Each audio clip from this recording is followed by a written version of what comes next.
They call it the gig economy, Uber capitalism. Uber, a taxi service based on a smartphone app, is supposedly the wave of the future. It claims to be about making transportation as reliable as running water, by uniting people who need a taxi with people who just want to make a bit of extra money with their car. It's supposed to have emerged from what is called the sharing economy. Ordinary people rent out something they're not using for a price, like a room through Airbnb. Or they offer a service in their spare time, like delivering something, cleaning your house, or selling you an hour of their time to do anything through Deliveroo, Handy, or TaskRabbit. The people who offer these services, we are told, are not employees. They are independent contractors who are linked with customers through these smartphone apps and the firms that run them. And this model is spreading. The Seattle Times points to the existence of some 24 million non-employer firms by 2014, indicating particular growth in travel accommodations in the largest metropolitan areas. The Wall Street Journal, in a laudatory piece, shows that in the US taxi and ground transport industry, the number of people working through non-employer firms has risen much more sharply than the number of payroll jobs. The Financial Times estimates that up to 30% of people in the US and Europe are working independently in the so-called gig economy. Bloomberg notes that there are so many of these apps, so many ways to get gigs, that there's now an app for juggling jobs. In Britain, the Daily Mail salutes the unstoppable rise of the Uber economy, citing millions of new businesses with no employees. In an interesting turn of phrase, it points out that many of these firms don't actually even produce anything. For example, with Just Eat, the people who actually do all the work are restaurants and independent delivery drivers. Nonetheless, it quotes Business Secretary Greg Clark as extolling these new firms as job creators, heroes of our economic revival. Everything seems rosy. Forbes magazine, an apostle of the liberating power of free markets, hails Uber for uniting consumers against crony capitalism, resulting in better services and lower prices for everyone. Some even think of Uber as a socialist venture. Jim Edwards, writing for the Business Insider, compared it to a workers' ride-sharing cooperative, a wealth-sharing collective in which 75% of the money was kept by the workers. This model of capitalism also has its backers in the European Commission, which, says The Guardian, warned governments to think carefully before cracking down on such firms. There is now pro-Uber regulation in over 24 states across the US. And what could be bad about that? Seemingly, everyone benefits except for the old monopolies. As the Associated Press reported in 2014, Uber went to war against attempts to impose limits on their practices, including pricing and working hours, claiming that such regulations damage consumer choice, safety, and economic development. There's a slight problem with this narrative. Uber is a multinational corporation worth $70 billion. Even though it does relatively little itself, it has amassed a global fortune for its shareholders and bosses. It is in the process of becoming a monopoly. Like most of these businesses, Uber is funded by venture capitalists. With over 1 million drivers working in 400 cities, Vanity Fair notes that it has raised up to $15 billion in equity and debt. Much of that money is being ploughed into smashing competition and fighting legal battles to protect its business model. As Naked Capitalism reported in April 2016, Uber so loves its business model that it paid $100 million to its 385,000 drivers in order to settle lawsuits over their employment status. One reason for this is that the business model helps Uber avoid employment law and taxes. As the Financial Times reports, a recent tribunal ruling that their drivers are employees means that Uber will not only have to pay minimum wage and holiday pay, but it will be liable for national insurance contributions and VAT. Indeed, as Business Insider reported, many Uber workers say they are struggling to even earn the minimum wage.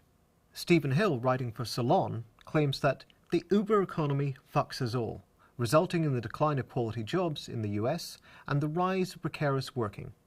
In the same magazine, Andrew Leonard writes that Uber must be stopped. Uber everywhere isn't a joke, it's a mantra, a call to arms, a holy ideology. The more powerful Uber gets, the more leverage it will have over labour. And workers don't actually like this model. As Forbes admitted, most of those who worked in the Uber economy would not do so again because the advantage of flexibility didn't counterbalance the drawbacks, such as unsteady income for most people. Most people, when asked, preferred not to work in a gig economy if it meant unstable incomes and a lack of workplace benefits. That is, the safety net that US workers have to get from companies because the state barely provides any. Uber's monopolistic practices even generates opposition from some pro-capitalist voices. Anthony Funnell, writing for Australia's ABC, claims that it threatens competition and productive capitalism. It uses its immense capital to hire top lobbyists and lawyers to fight regulators, thus destroying a level playing field. Some people argue that, notwithstanding the problems, the gig economy is here to stay, as Will Hutton put it, and so we had better just adapt to it. The gig economy, Hutton told readers of The Guardian, can only get stronger. The economic pressures to act speedily and flexibly in the digital age are unrelenting, and the task of liberals is to make these companies fairer and more innovative employers. Brian Feldman, writing for the New York Magazine, was similarly insistent. We're going to get the gig economy whether we want it or not. The increasing sophistication of software, the interest of tech startups, and the precarity of low-wage workers makes it inevitable. But is that true? Or is Uber capitalism just so much Uber bullshit?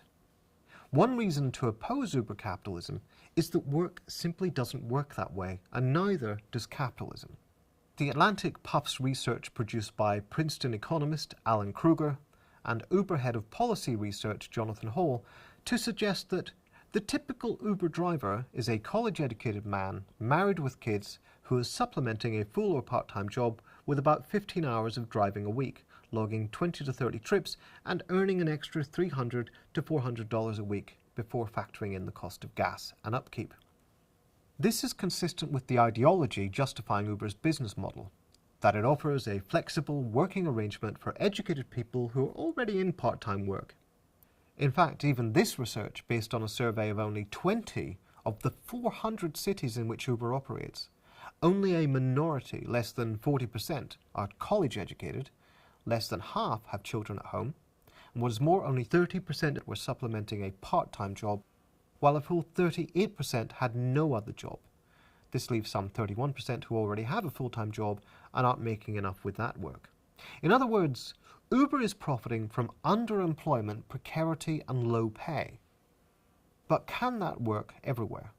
As an investigation in Quartz magazine pointed out, these new online workers represent only 0.5% of the entire US labor force and less than 1% of the total US working age population.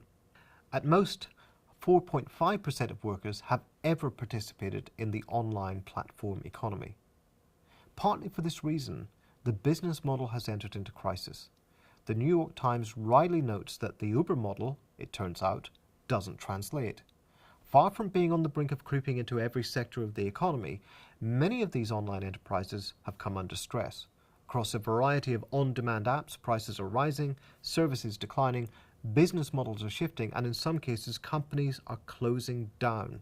Salon, surveying the meltdown, celebrates. Good riddance, gig economy. As if to demonstrate the real status of their so-called independent contractors, Uber has seen strike action by drivers in New York after fare cuts meant lower take-home pay. Workers for the other startup, Deliveroo, also struck in London, with help from the Independent Workers of Great Britain Union, when the company tried to force them to sign a new contract which would have drastically reduced their income. Soon, drivers for the London-based Uber franchise Uber Eats went on a wildcat strike for a wage rise. As a Deliveroo driver told The Guardian, "We are employed as independent contractors, but that's just ridiculous legal mumbo-jumbo to allow the company to duck its responsibilities."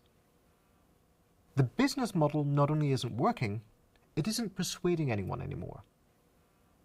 The Uber economy was always mainly ideology. In a neoliberal world economy, we're supposed to value flexibility and risk-taking. Every job is supposedly an investment, a punt on the market, and maximum advantage accrues to whoever makes the most of their skills and assets while outsourcing to flexible workers whatever they aren't so good at, like cleaning their own kitchen or fetching their own fast food. But while there has always been a sector of the economy where spot contracts are the norm because no great training or skills are required, most employment relationships are long-term and involve much more than just cash for a service. That's true even of zero-hours contracts. As these startups are learning, employment is a complicated social relationship in which experience, know-how and consent are important if shareholders are to get their profits, no matter how unskilled the job is. The new oligarchs of Silicon Valley have actually hit upon the revolutionary idea of reviving the antique practice of piecework and using it to drive down wages. That only works in some fairly narrow sectors of the economy, and sometimes, as they are learning, not even there.